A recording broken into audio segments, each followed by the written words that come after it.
So this video is going to be a full A to Z email marketing guide on how to run email marketing for your clothing brand. If you don't know who I am, my name's Alexa. I'm the co-founder of Seption Digital. We are the #1 email and SMS marketing partner in the world for clothing brands, and we work with some of the biggest clothing and streetwear brands in the world, but I'll get into that in a sec. But basically, this will likely be the only video that you'll need really for your clothing brand in terms of how to run your email marketing, the strategies to use, etc. This is our full blueprint. It'll cover everything from lead generation to campaigns to flows to deliverability and everything you need. So without further ado, I don't want to waste any time.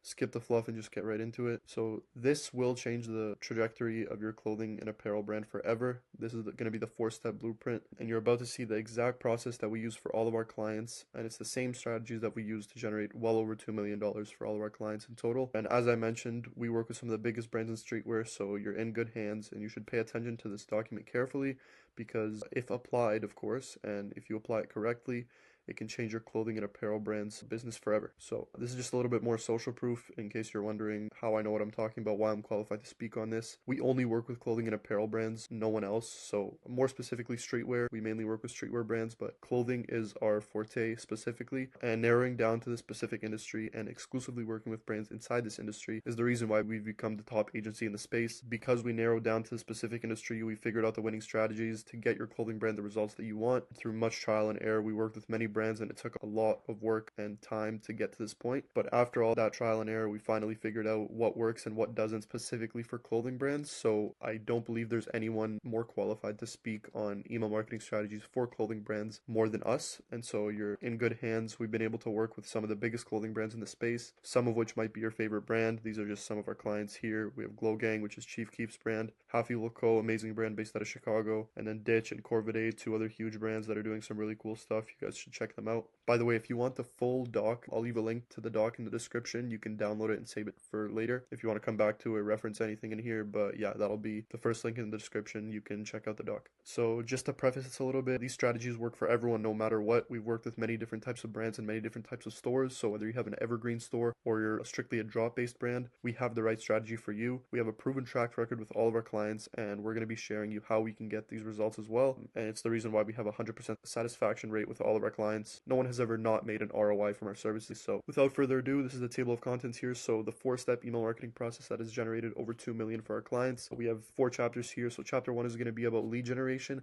how you can grow your subscriber list consistently, and strategies that you can use to grow your list faster. Then we're going to move on to campaigns, so what emails you should be sending to your list and when. Then we're going to be talking about flows, so how to set up email automations that generate revenue and recover lost purchases 24/7 on autopilot, which is huge. And then the last step, which is arguably the most important, deliverability. So this is going to be how to get out of that spam folder and how to get into the primary tab, because at the end of the day, it doesn't matter if your emails are 10 out of 10, no one's seeing them in the first place, none of this stuff matters. So in chapter 1, we're going to be talking about lead generation. So there are a few different ways you can grow your list. Some work better than others, but what I can tell you for sure is that they work the absolute best when you have all of them set up and they're all working together. So the 5 ways you can grow your list that we're going to be talking about are pop-ups, which is the main way.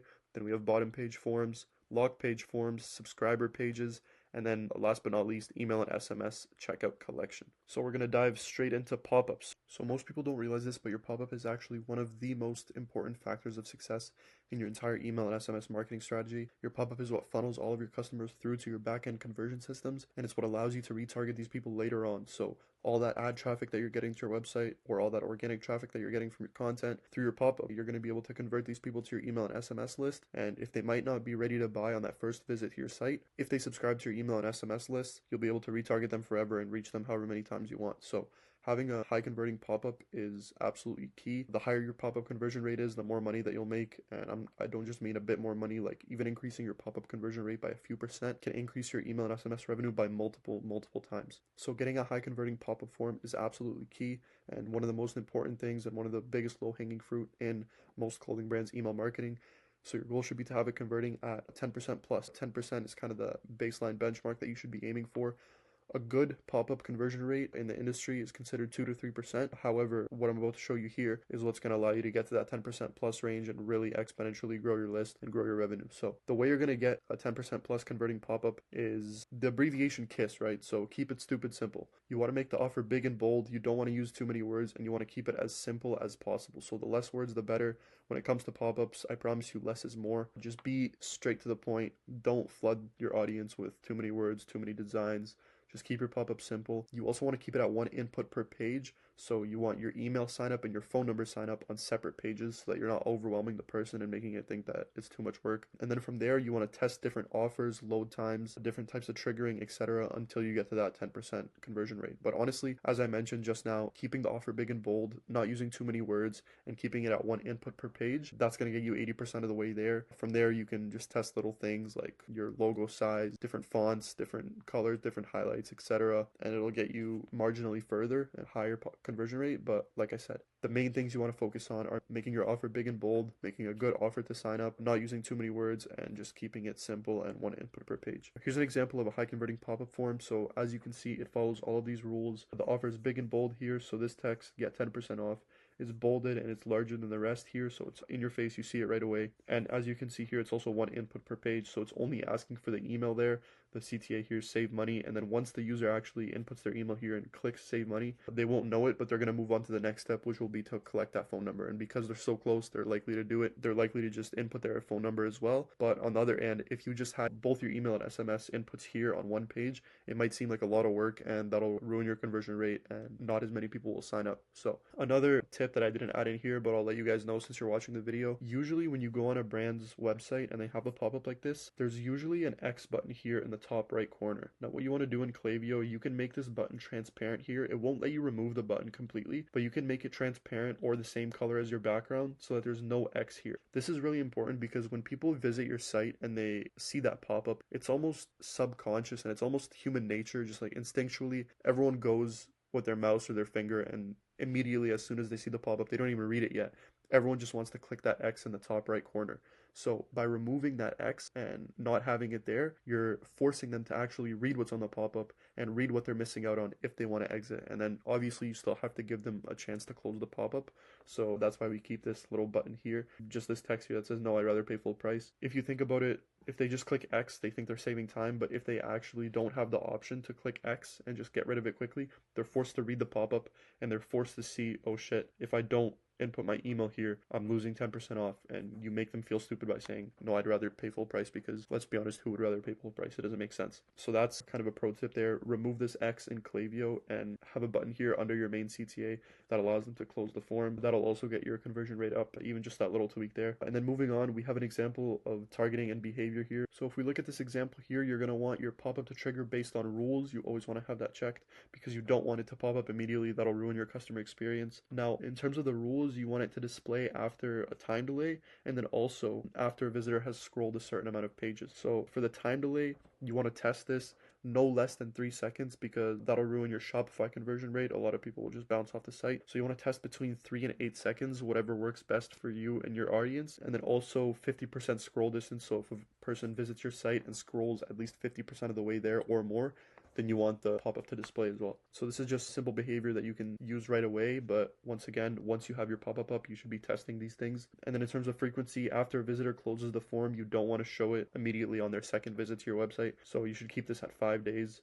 And then obviously, if someone submits the form, you don't want it to appear again, so make sure that's turned on. But that's pretty much it for pop-ups. Now moving on to bottom page forms. So bottom page forms are a great way to collect email and SMS subscribers that have scrolled all the way to the bottom of your page. So maybe they were on your website, they were window shopping a little bit, they didn't find any products they liked, so they scrolled all the way to the bottom of your site. This is a great place to collect their email and SMS so that maybe they could join your list and see if they like any other products that you release in the future. Now, every single brand, regardless of if you're drop-based or more evergreen, you should have a bottom page sign-up form on your website. And this is an example of what it looks like, so you can't really tell in the screenshot here, but this is the bottom of the page. And as you can see here, it says sign up for updates and join the Glow conversation, receive 15% off. And then you have a place here where you can enter your email. It's at the bottom of the page. This way you give your site visitors the chance to join your email and SMS list, even if they scrolled all the way down to the bottom of your site and maybe didn't see any products that they liked, as I said. So yeah, every brand should have this regardless of what type of brand you run or what type of store you have, what your strategy is. You should have a bottom page sign up form no matter what. Now, in terms of how to set this up in Klaviyo, bottom page forms like the one above I just showed you are actually a different type of form than a pop-up on your site. So when you're creating the sign up form in Klaviyo, you want to choose the embed option, not the pop-up. Once you click the embed option, it should look something like this. It'll bring you to this default embedded form template. And then from here, you can just edit the elements. So you can edit the colors, the words, the font, etc. You want it to match your typical brand assets and your typical brand imaging. So use the typical fonts that you use, include your logo there, use the typical colors that you use, etc. And then once you finish editing it, once you select which list you want this to submit to, likely your newsletter or your main email list, then you just want to click publish in the top right corner here. And then you should see something like this. It's a small section of code that's going to pop up. It'll tell you your form has published successfully, but that's not the last step. Because it's an embedded form, you have to embed it on your Shopify website.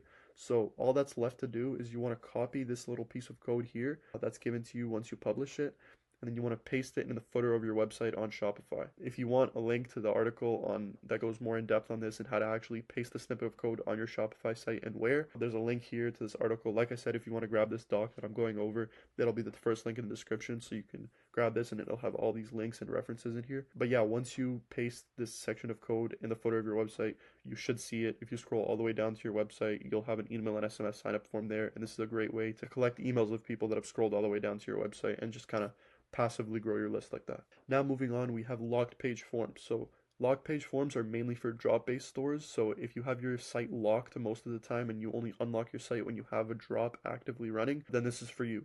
Having a locked page form is absolutely crucial for your brand, and this is super, super important. So while your site is locked between drops, you may not be generating revenue from selling products, but you could and you absolutely should be collecting the email and phone number of all your site visitors that are coming to your site when your website is locked. So here's an example of a locked page from Cortez. It's simple. They just have their logo here. You can't shop for any products because they don't have a drop currently. All you can do is enter your email to be notified when the next drop goes live. And by having this in place, you're growing your list with people who you can directly contact when your next drop is ready. And also this builds scarcity in a way. So if people are coming to your site, more likely than not, they're coming because they're interested in your brand already. They want to see what products you have available and they're interested in buying something. However, this is kind of a pattern interrupt. So if they visit your website and they see that your site is locked, they can't buy anything. It's important to have a good prompt on your website, just like here, a good email sign up form that pushes them to sign up to your email and SMS list so that they don't miss out when you actually do have products available. Because they're visiting your site, likely interested in purchasing products, but they can't, they're going to be super inclined to sign up to your email and SMS list so that they get notified when you do have a drop live. And this is a super easy way to collect a bunch of email and SMS signups for your next drop. Now, the setup process for a lock page form is the exact same as the bottom page form, except you're putting it on the password page of your site now instead of the footer of your website. So to set up your lock page form, just follow the exact same steps that I just outlined for the bottom page form, except like I said, you're going to be putting it on the password page of your Shopify site and not the footer. The instructions for that are here again in the doc if you want to go over that. Like I said, link in the description. But we're just going to move on since I already went over that. We're going to go over subscribe pages now. Now, subscribe pages are also a great way to grow your email and SMS list. We've seen subscribe pages work best with hybrid brands. So these are brands that keep their site open 24/7. You do have items available most of the time where people can shop, but then you also do new product drops and new releases from time to time. A subscribe page is key for this, and it works super well from our experience. It's basically a separate page on your website that contains an embedded form allowing people to subscribe to your email and SMS list. So an example of this, I attached a screenshot here. So as you can see on this website, you have the home page, you have products, you have FAQs, and then you have this early access page here. So this is a page where if the user clicks on it, they'll be taken to this page. And this is where you can include, for example, the name of your next collection. You can include a countdown timer when it's dropping, a photo of the collection, and then an email input form. So you have their first name here. Below that, you can't see in the screenshot, but you should have a section where they can input their email and then a subscribe button. Basically, this works best when you have a new collection releasing in the future and you want to start building a waitlist for it. So people that are entering your website, if they get curious, they can visit this page on your website and you can include, like I said, the image of the collection when it's dropping, and these people will be super inclined to be notified right when the new drop is out. So you want to collect their email and phone number so you can grow your list and make sure that they're notified right when your next collection goes live, which is super key. So the setup process, once again, for a subscribe page is the exact same as a bottom page form, except you're putting it on a separate subscribe page instead of the footer of your site or on your password page. So once again, just follow the exact same steps that I outlined for the bottom page form. This is just a simple embedded form. It just matters. The only different part is where you're putting it, not the actual setup process. So we're going to move on now to the final way you can collect email and SMS signups is through checkout. So at this point, you're probably getting tired of embedded forms, and I'm getting tired of talking about them too, because the other four were all the same setup process. You're just placing it in a different spot on your Shopify site. However, checkout and email and SMS collection is different than pop-ups and embedded forms because it has nothing to do with Klaviyo. The setup for this is done in Shopify. So this allows you to collect emails and phone numbers of people when they're in the checkout page of your site and they're purchasing an item. And this is something what it looks like. So in the checkout page, you can say text me with news and offers, and they can enter their phone number here, for example. And as you can see, doing this allows you to easily collect people's email and phone numbers at checkout. And this is going to allow you to send them messages and market to them in the future because these are your highest intent people. There's a pretty accurate saying out there that the people who are most likely to buy from you are the people that have already bought from you in the past because they know, like, and trust you. So if they're in the checkout stage of your site, they most likely already like your brand, they most likely already trust you, and these are going to be the easiest people to get to sign up to your email and SMS list so you can market to them in the future and sell them other things. So the way you set this up is, like I said, not in Klaviyo. This is in Shopify. There's a link here that goes in depth and explains how you set this up in Shopify by connecting Klaviyo to Shopify. But the article goes into this topic way more in depth. Just make sure that you turn on the setting that syncs your Shopify email and SMS subscribers to Klaviyo automatically, and then you should be good. All these people that sign up here will automatically get added to your Klaviyo email and SMS lists. So this is super key, and it's really important because these are, like I said, your most highest intent people. These people, it's super easy to get their email and phone number collected, so you need to make sure you're doing this. So now we're going to be moving on to chapter 2 finally, which is campaigns. So we just went over how to grow your list, all the different ways you can collect email and SMS subscribers, and now we're going to go over what you're going to do once you have all these subscribers and what campaigns you're going to send.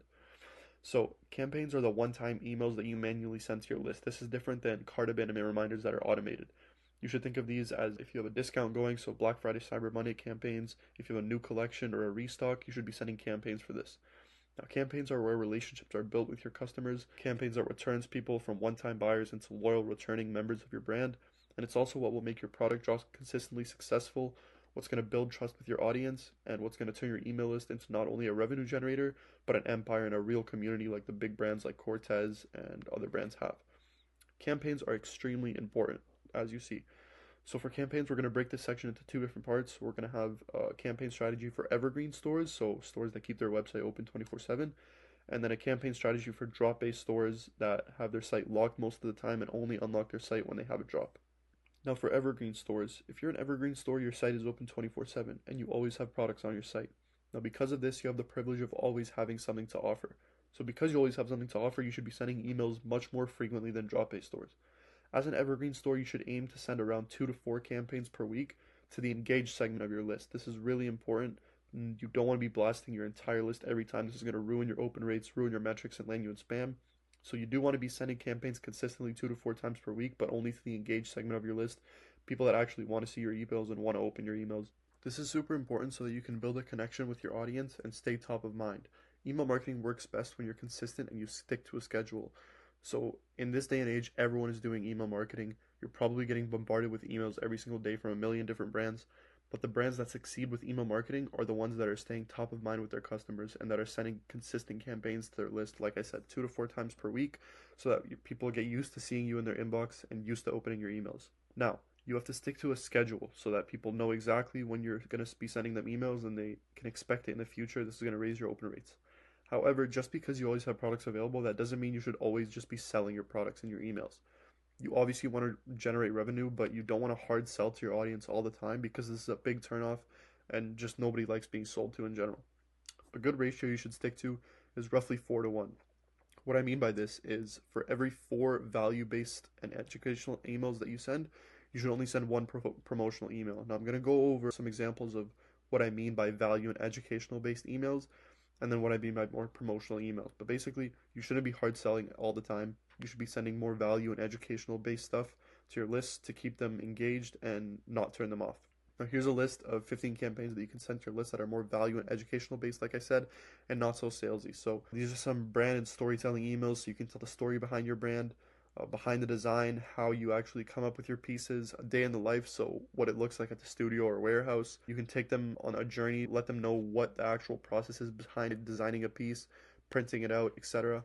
Now moving on to more educational and informative emails. So you can send an email, for example, on how to style different pieces that you guys have to offer, different trends to watch, so the streetwear industry as a whole, what's coming up in the industry, Sustainability. If your brand values sustainability, you can educate your audience on what materials you use and how they can shop more consciously. You can send more interactive emails by getting feedback and highlighting some of your customers or getting them to vote for the next drop, getting input from them.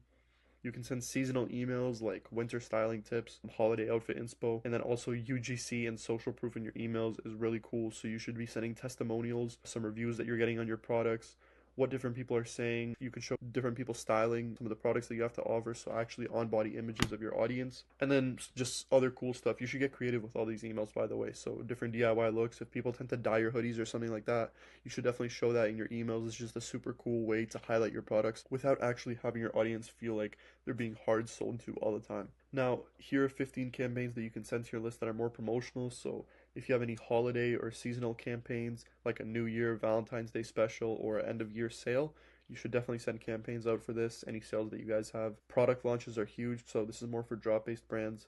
So if you're introducing a new collection or a limited edition item, or restocking some of your best sellers, these are definitely campaigns that you should send to your list to get people hyped up for whatever's dropping or restocking and getting them ready. Now, discounts and offers, you can segment your list to different segments. If people qualify for a discount, you can send them a discount. Or if you guys are having a flash sale for Black Friday, Cyber Monday, or something like that, any type of incentive or offer that you have, these are great campaigns to send out. But once again, I just want to warn you, you definitely should not be blasting your list with discounts and coupon codes all the time, because then that'll turn them off from buying at regular price.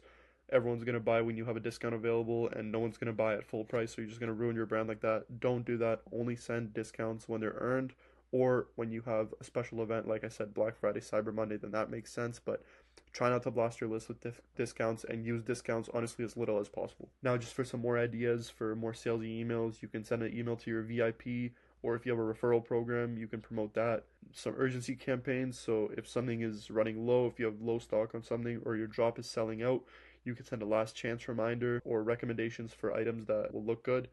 And then any milestones or events like 1 year anniversary sales or something like that, any event or milestone in your brand, you can use that as a selling point and send that to your email list. But in general, like I said, these are great emails to send out when you want to sell to your list, but keep that ratio in mind, 4 to 1 roughly, 4 educational and more value-based emails for every 1 promotional email that you send. Now we're going over drop-based stores. So these type of brands only have their website open when they have a new release or new collection. Other than that, your site is closed. So for this, you want to really make sure you're building hype and anticipation for your upcoming drop.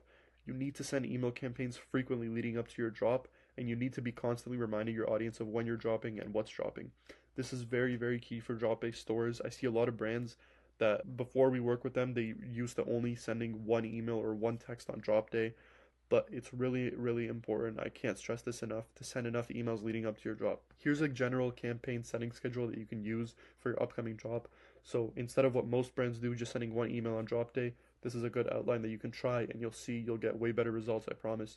So try sending an email 7 days before introducing the drop, and then again 5 days before, 72 hours before, 48 hours before, 24 hours before your drop, 3 hours before your drop, and then on the actual drop or early access, depending on if you're giving your email list early access or not. If you stick to this schedule, I promise you will see better results. The more emails you send in advance leading up to your drop, the better it will do, because people need to be constantly reminded, and people tend to forget easily, so you have to be in their inbox reminding them and building hype for when your drop is live. Now, in terms of SMS is much more personal than email.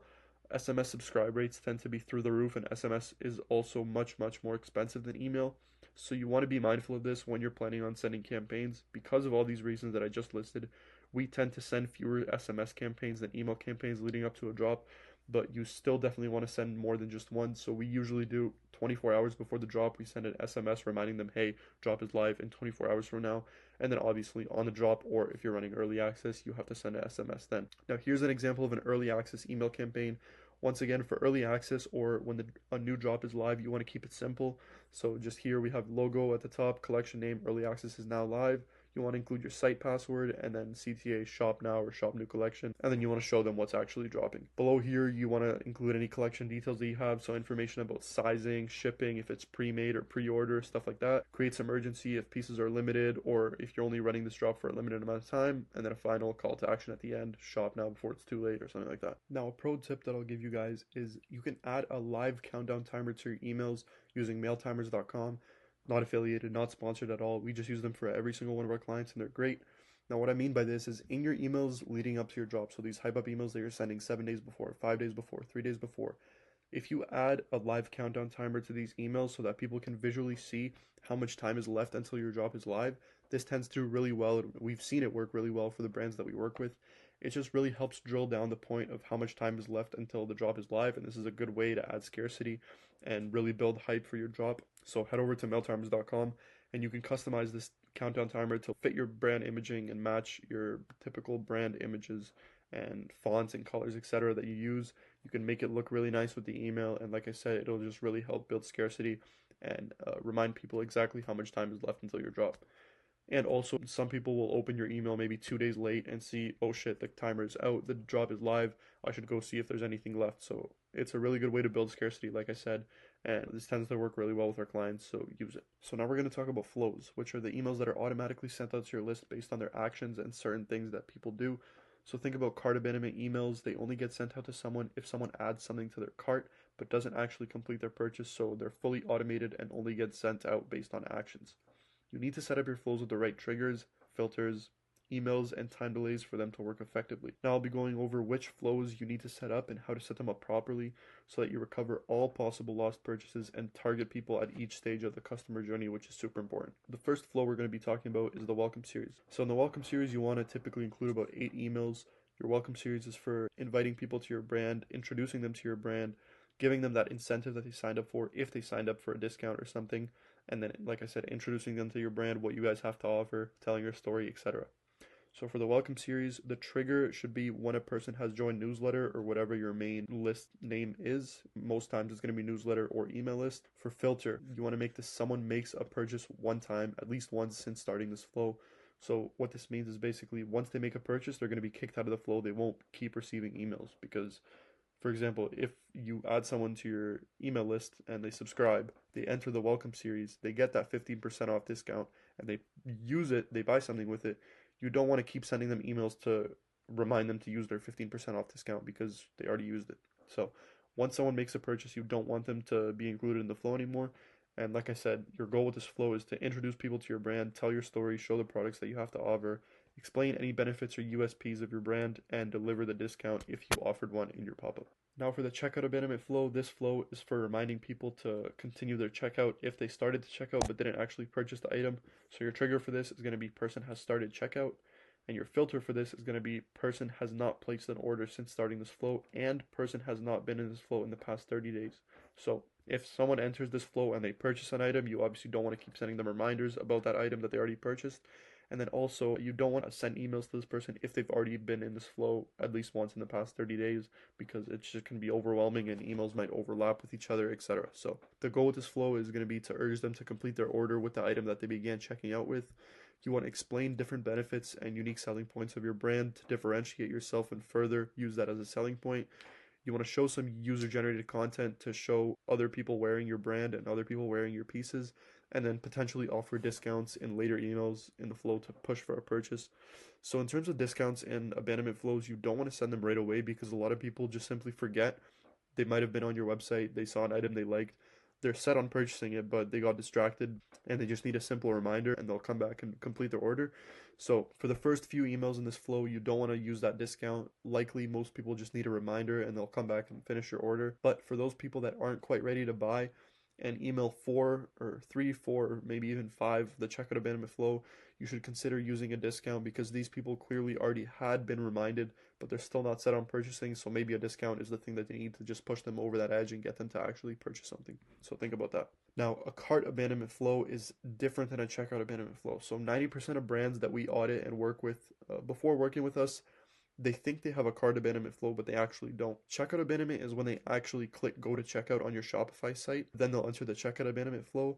But the cart abandonment flow is for people that just added an item to cart. They didn't go to checkout. And the thing about a cart abandonment flow is that Klaviyo does not automatically have the cart abandonment trigger in the platform. So you have to manually install this trigger into your Shopify site to be able to have a cart abandonment flow.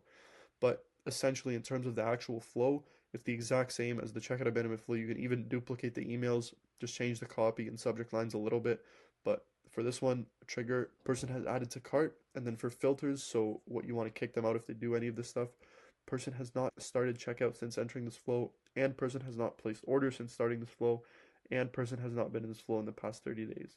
And the goal with this is the same as the checkout abandonment flow, so you want to urge them to complete their order with the items that they added to their cart, explain the benefits and unique selling points of your brand, show UGC, and then potentially offer a discount in later emails, like I said. Now moving on to the browse abandonment flow. So this flow is for people that have viewed a product, so they were on your site, they were looking through the products that you have, and they actually clicked a specific product, but they didn't go any further, they didn't add to cart or start checkout or buy the product. So this flow is for those people. They just might need a reminder to come back and check out the product that they liked and complete the order. So the trigger for this is going to be person has viewed a product. For filters, we're going to want to put person has not added to cart since starting this flow, and person has not started checkout since starting this flow. They haven't placed an order since starting this flow, and they've not been in this flow in the past 30 days. So the goal of this flow is to urge them to complete the order with the item that they viewed.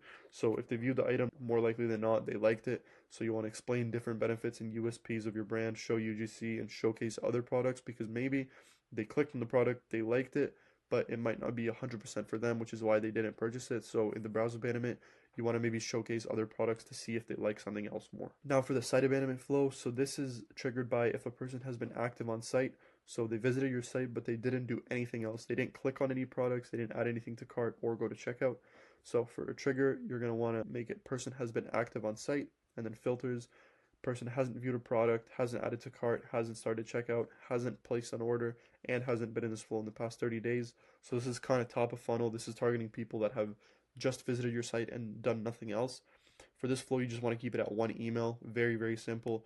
Just showcase your best-selling products, explain different benefits or USPs of your brand that differentiate you from your competitors, and just show the different products that you have available, because clearly they visited your site and they might have gotten distracted or went on a different tab. People are easily distracted nowadays. So just showcase some of the products that you have, and this flow is super key. It works really well. Now for post-purchase emails, this is triggered when a person has placed an order. You don't need any filters for this one.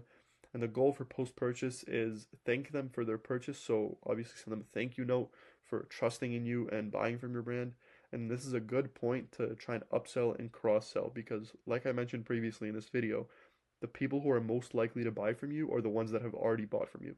So if they just purchased an item, it's pretty likely that you can get them to purchase something else that goes along with the item that they bought. So if they bought a nice hoodie, maybe sell them some jeans that you guys have to offer that'll look good with that hoodie, etc.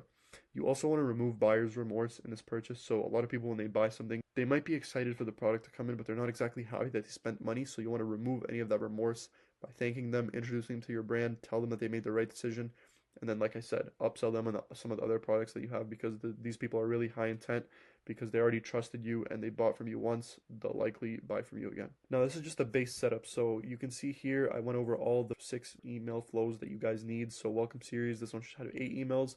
Checkout abandonment, 4 emails. Cart abandonment, 4 emails. Browse abandonment, 4 emails. Site abandonment, 1 email. And then post-purchase, 4 to 8 emails. These are just the base flows that you have. You can set them up once and they'll do a good job for you. But to fully optimize these flows, you need to start testing different elements like subject lines, time delays, the content in your actual emails, design heavy emails versus more plain text emails, etc. Testing is where the money is made. So you can set these flows up once and forget about them. But the real results are when you start testing different elements and you find out what is actually the biggest needle mover in these tests. And you can really get much better results with the right tests. So once your flows are fully optimized, you can start seeing results like this. This is just from a simple welcome email for one of our clients. As you can see here, these metrics are absolutely insane. 64% open rate, 25% click rate on an email, by the way, not a text message. 25% click rate on an email, 9% placed order rate, with $217,000 generated from one single welcome email. This was done through much testing, a high converting pop-up form, and testing this email relentlessly. But once you test it, set it up once, and run different tests on it, you will eventually get results like this. This is a great case study. I'll make a full video on this client soon, but as you can see here, this is crazy. Over $200,000 generated just from one single email. Now we're going to talk about deliverability, which is arguably the most important part of your whole email SMS marketing strategy. Without a good deliverability score and good deliverability, literally everything I went over in this talk means absolutely nothing if no one is seeing your emails in the first place. With that being said, email deliverability is similar to a credit score. It pretty much refers to your sending domain's reputation and the score that your domain holds. If you have good deliverability and a good deliverability score, email providers like Gmail and Yahoo will see this and they'll let your emails get seen by more people, which we obviously want. So we want the best deliverability score and domain reputation that we can get so that our emails get seen by more and more people, and as a result, more people buy and we make a lot more money. Without having good deliverability, everything I mentioned earlier in this guide is useless, as I mentioned. So really pay attention to this part and be sure to get this down. Having your emails go to spam will hurt a lot of your metrics and your conversions, and it definitely won't build customers' trust, because if they see you're in the spam folder, they're going to associate your whole brand with spam and they're not going to trust you. Now I'm going to cover exactly what you can do to improve your email deliverability and your performance. So this comes down to having sender requirements in place. So email marketing isn't just as simple as sending blasts to your list whenever you want. It's a little bit more complex than that. There are certain requirements that Gmail and Yahoo and these other service providers have in order for you to be able to send emails to your audience and have a good reputation. So these are some things you need to have in place. Once again, articles are in this doc. You can download the doc with the link in the description, but you need to have a branded sending domain set up in Klaviyo, article on how to do that. You need to add DMARC records to your domain. Once again, article on how to do that. We're going to go over some more things now. So you want to create a sunset unengaged flow. This targets subscribers who haven't engaged with your emails in a set period, like for example 180 days. You want to suppress these unengaged profiles and remove them from your list, because they'll just end up hurting your metrics and hurting your open rates, which will lead to your emails landing in spam. You only want to send to engaged segments. So campaign main segment can be people who have opened an email at least once in the past 30 days or clicked an email. This is going to help you improve your campaign metrics, which will ultimately improve deliverability, because deliverability comes down to how your emails are performing. So if you're getting super low open rates, you're getting super low click rates, and people are not engaged at all, you're going to be going to spam.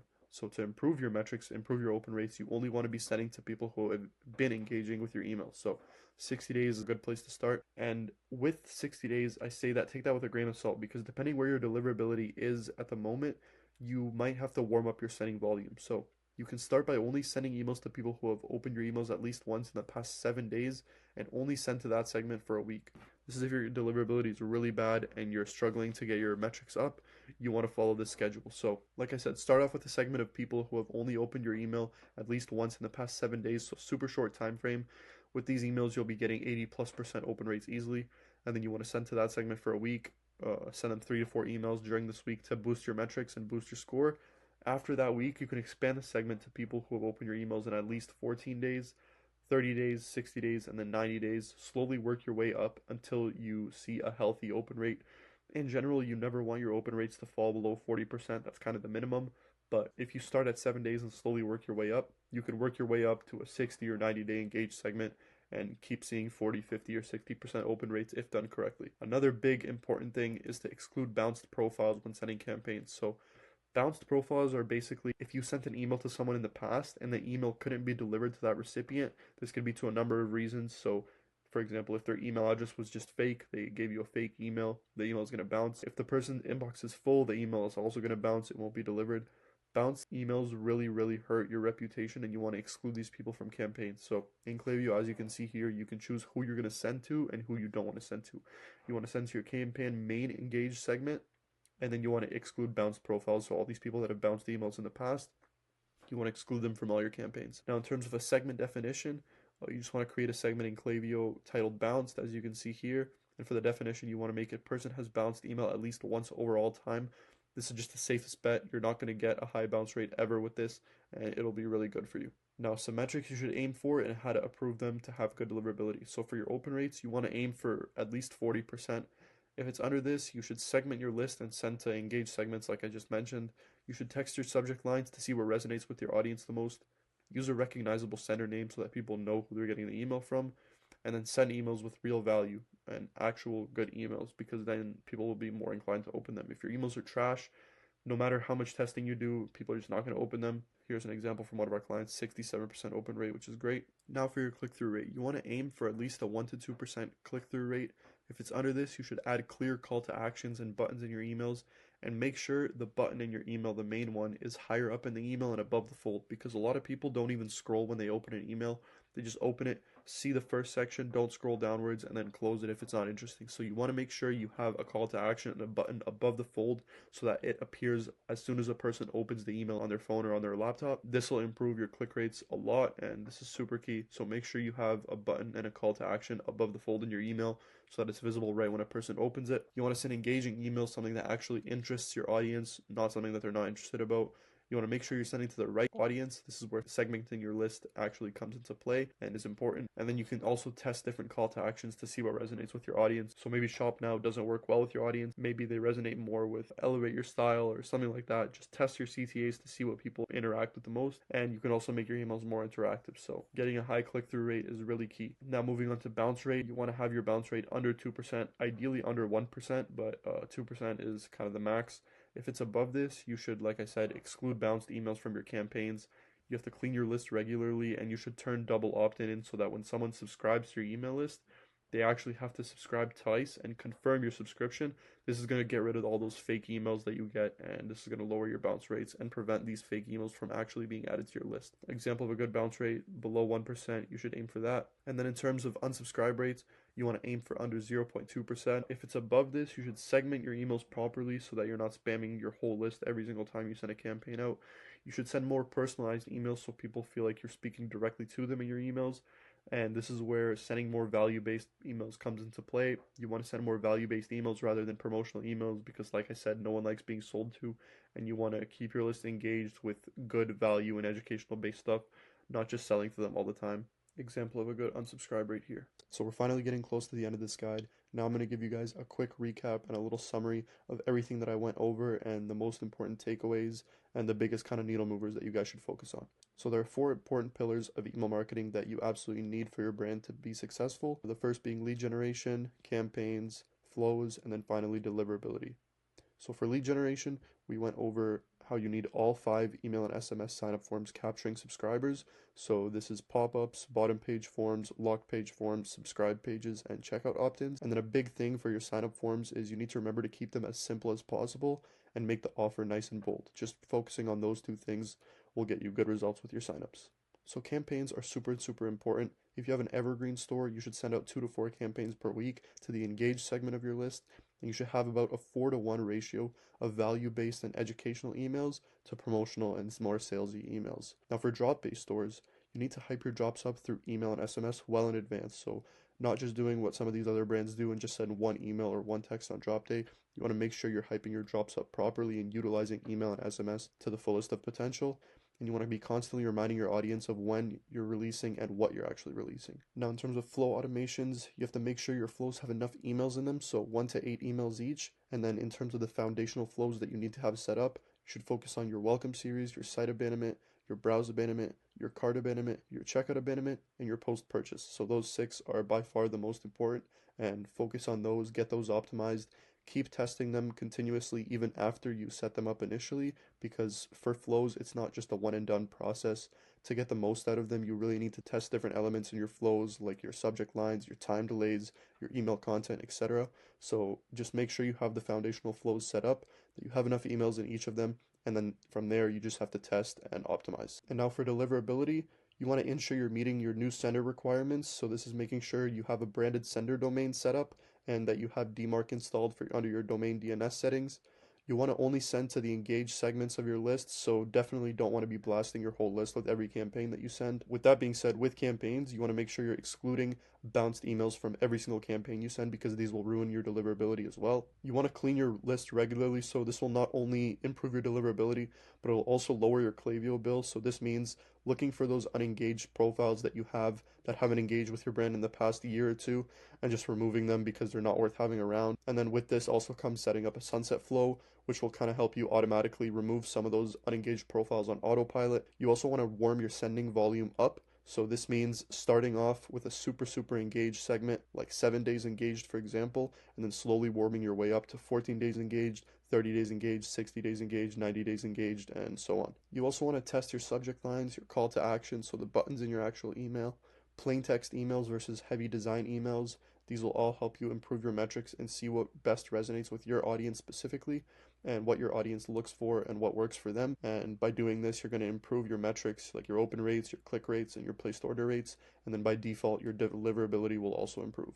And then last one, simple I know, but just send better emails, improve your designs, get to know your audience better, send them relevant content, and give them what they want at the end of the day.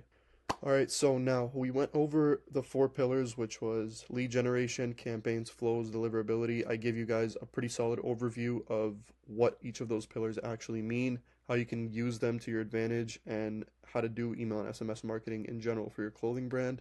Now, I couldn't go as in depth into each topic because this video would be 8 hours, and I do this full time for a reason. It's a lot of work and it's not as easy as it sounds. I kind of made this video around 45 minutes ish.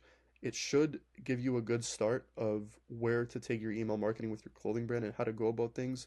But I also realized that it's not just as simple as sending emails, as I've learned through my much experience and working with many clients.